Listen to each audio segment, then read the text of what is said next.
Hey guys, welcome back to My Catholic Perspective. Surprisingly, today I was not really sure what to talk about because I spoke a couple weeks ago about unnecessary Black deaths in the community, and then a major one happened. And I already kind of shared my piece on how I feel about a lot of this, and but it has been kind of a startling, frightening week for a lot of people, and just a lot of fear and hate going on, all for supposedly like the sake of unity. So I wanted to delve a little bit today into the Black Lives Matters movement, because I think that there's a difference between saying, Black Lives Matter, which they do, and putting a hashtag out there that's hashtag Black Lives Matter, which actually stands with the organization of Black Lives Matter. So I personally did not participate in Blackout Tuesday. I understand the solidarity. I am definitely one that supports Black people and wants the best for everyone in the world. I talk about, I've said it a few times and it feels like it's getting old, but I dated a Black guy for nearly a year when I was in high school, and so I was a part of that community for quite some time and got to know some of the pieces and struggles that go on within that. I went to a private school, and there were maybe 5 to 10 Black people that attended there, and so I was really in that group for a while, and just got to know kind of some of the peculiarities of what it means to be Black, but I definitely, obviously, as I stated, I definitely have experienced white privilege or female privilege even. I've been pulled over plenty of times and not once ever had any fear of policemen, so there's definitely that aspect of it, but that doesn't mean that I can't acknowledge that there is a different struggle going on. The Black Lives Matter movement, however, I do not believe fully aligns with Catholicism or Christianity in general.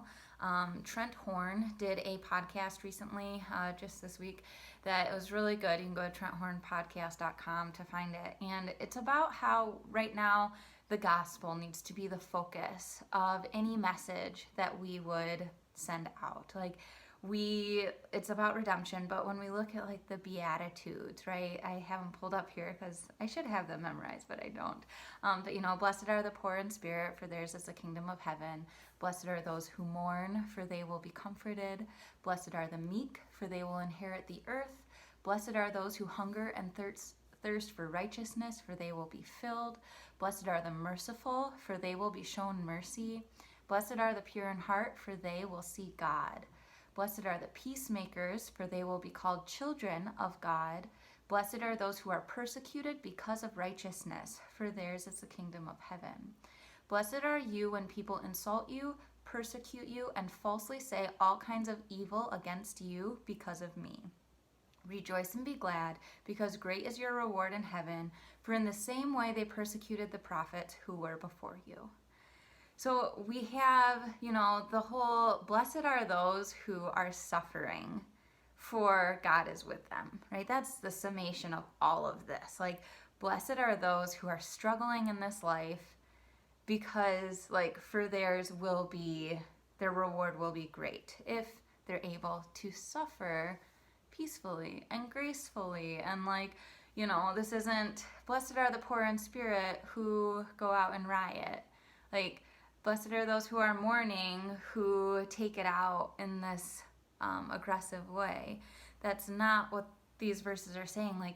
Christ came so that we can join our hurt and join our suffering to the cross. Now, suffering is not comparable. It's very individual. All of our pain scales on a scale of 1 to 10 vary vastly. It's all subjective to what that person has experienced. So our views on the world are rooted within our personal experience. I had posted a photo on Instagram that showed a line of black men protecting a white police officer at one of the riots, where they were protecting him because he had gotten separated from the rest of the police force, and they were protecting him from the rioters, from the violent rioters. And somebody commented and stated that like they should have just let him get beaten up. And we dialogued there for a minute, and my main question though was, why would it be that you have an individual, you know, who does something terrible, and it casts the shadow over the entire organization? So you have like priests who abuse their authority, and so therefore the entire priesthood is bad. Or you have a minority of police officers who are abusing their power, and so therefore all police officers are bad. The attempted analogy back was pilots and crashing, but I didn't feel it like quite went there. But the summation of it ended up just being, you know, it boils down to our personal experience. And with the pilot example, it was, if I knew people who died in multiple plane crashes, I would be more wary of planes. I would be more wary of allowing a pilot to take me anywhere.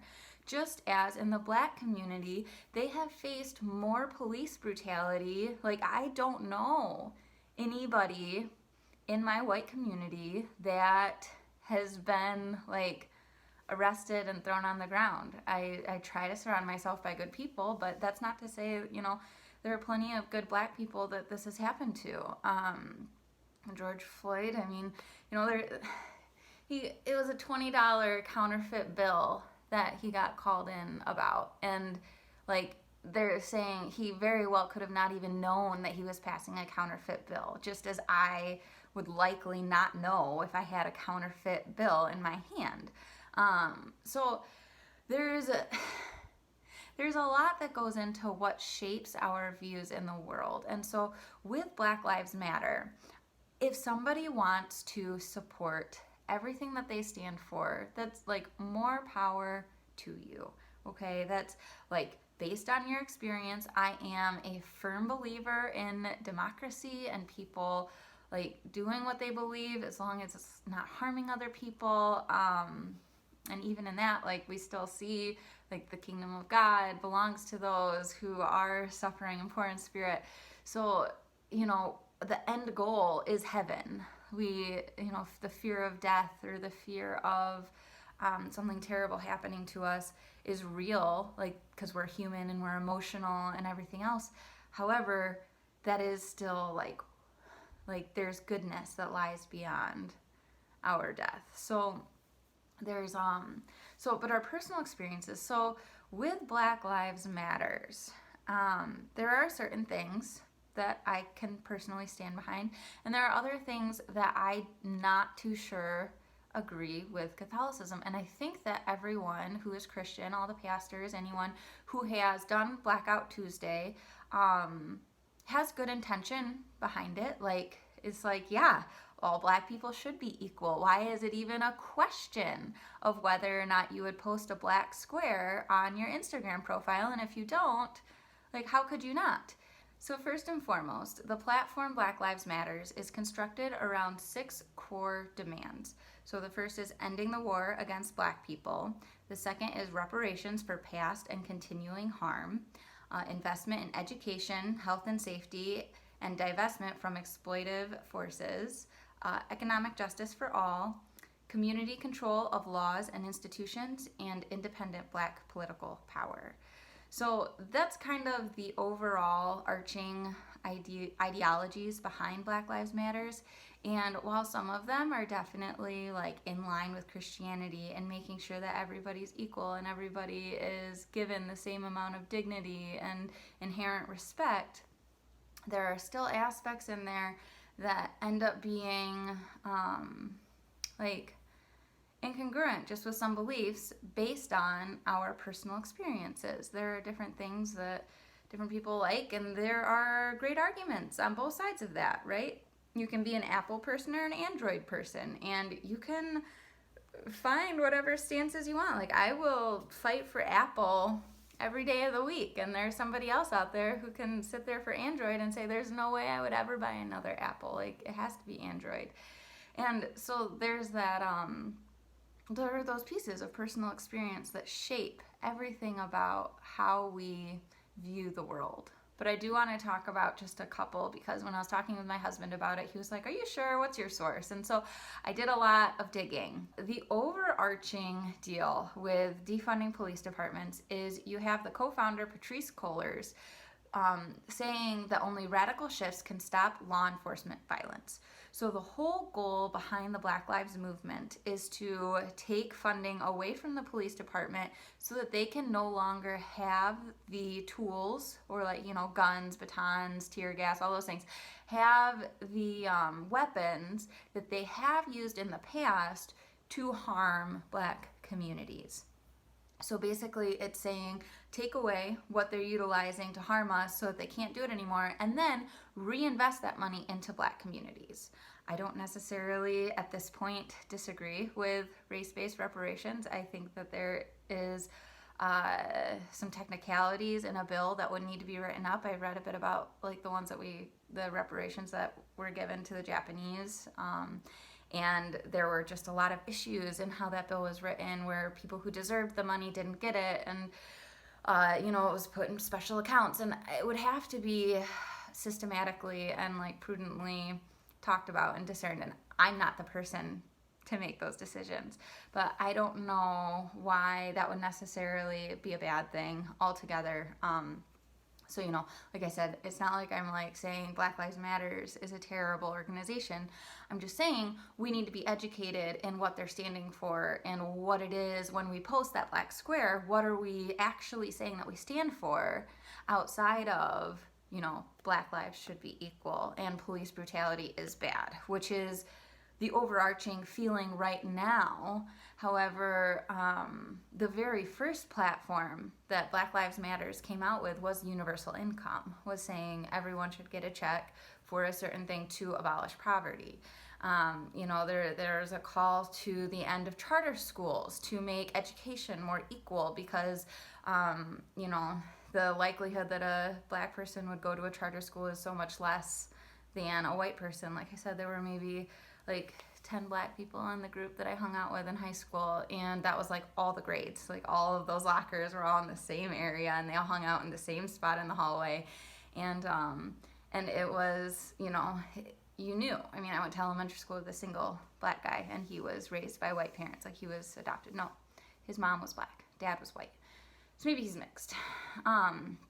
Anyway, so the call to like ending charter schools to make education more equal, to give Black people the same like equal opportunity to get into colleges is a big thing, which I don't disagree, with like scholarships to charter schools for race-based deals. I don't know. I understand there are a lot of semantics in a lot of this, and that is what this whole thing is. By saying, Black Lives Matters, it's semantic to say that we would have to be wary of how we're communicating that. Overall, though, I think that just being sure that we're educated in what we are posting and what we are claiming that we stand for, and being careful of virtue signaling, which is basically just like, if you don't know what Black Lives Matter stands for, or, you just kind of put it out there to get accolades, that you'd be supportive of it, that I would, if I had put out a black square, it would have been virtue signaling, because it's like, oh, well, this seems like the thing that everybody's going for right now, so of course I'm going to post it too, because it's a positive thing, it's a positive movement, it shows that we're standing together in solidarity with victims, and this is like the right thing to do right now.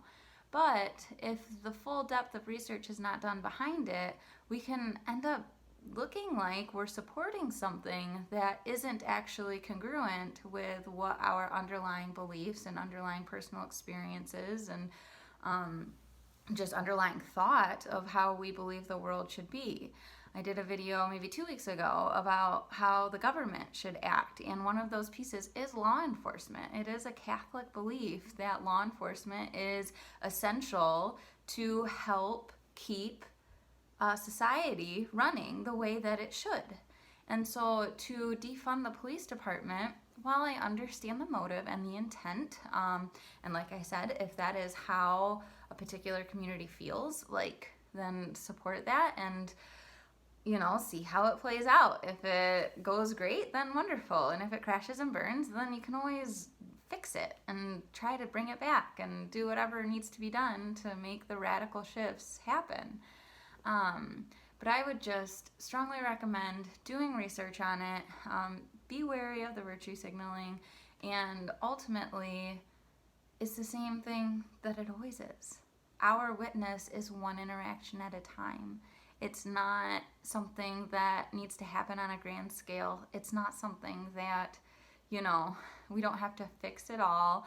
But if we just have one positive interaction at a time and just show love, show respect, show that this person has dignity, that is what we are called to. That is what Christ was all about when we talk about being a contagious Catholic, when we talk about witnessing as Jesus did. It's meeting that person where they are, understanding their experiences, seeing what's brought them to their thought process, just as I would hope and pray that anyone would do for me, that they would try to understand my background, try to understand where I'm coming from, try to understand where my hurts and downfalls and everything have been that have led me to the point that gives me the beliefs that I currently have, because I know that my past is not trauma-free. It just happens to be different types of trauma. And so I'm just really sad about a lot of the riots, and I just really hope that they end soon. My city is currently on curfew for a week, and I'm thankful that we don't live in the heart of downtown Kalamazoo, but it just is what it is right now, and there's just been a lot of stuff going on. So just be sure to be praying and doing what you can. I know there are a lot of volunteers going out and helping clean up after the riots. Do that if you can safely, and just show love and dignity and respect with every interaction, one interaction at a time. And God works through that. We're called to be seed planters. That's all we are. And just be sure to be educating yourself and seeing what it is that you're actually standing for. So that's all I have for today. That's all I have. I said I didn't know what I wanted to talk about. I really didn't. I didn't even want to do it. I almost did a Blackout Thursday. I'm I can't do that because I have to kind of talk about the fact that there are some incongruencies here, and we do need to be careful, because Black Lives Matter does support LGBTQ rights and empowerment. And like I said, if that is what somebody's experience has brought them to, we listen. We try to understand, and that's what we do, because their experiences are as valid as any of ours, and it's just how the world works, We all have our own experiences, and we have to respect other people's, just as we would pray that they would respect ours, because ours also brought us to where we are, and mine brought me to where I am. And it's just really important to always bear that in mind with every conversation, every interaction, because it can be really easy to judge somebody and try to assume what you think that they're intending to do based off of your own past trauma. So, all right. God bless you. I pray that God is able to grant you the resources that you need to draw closer to Him and to those around you, and I really hope that you're able to make it a great day. Stay safe, and we'll see you again next week, Thursday at 3.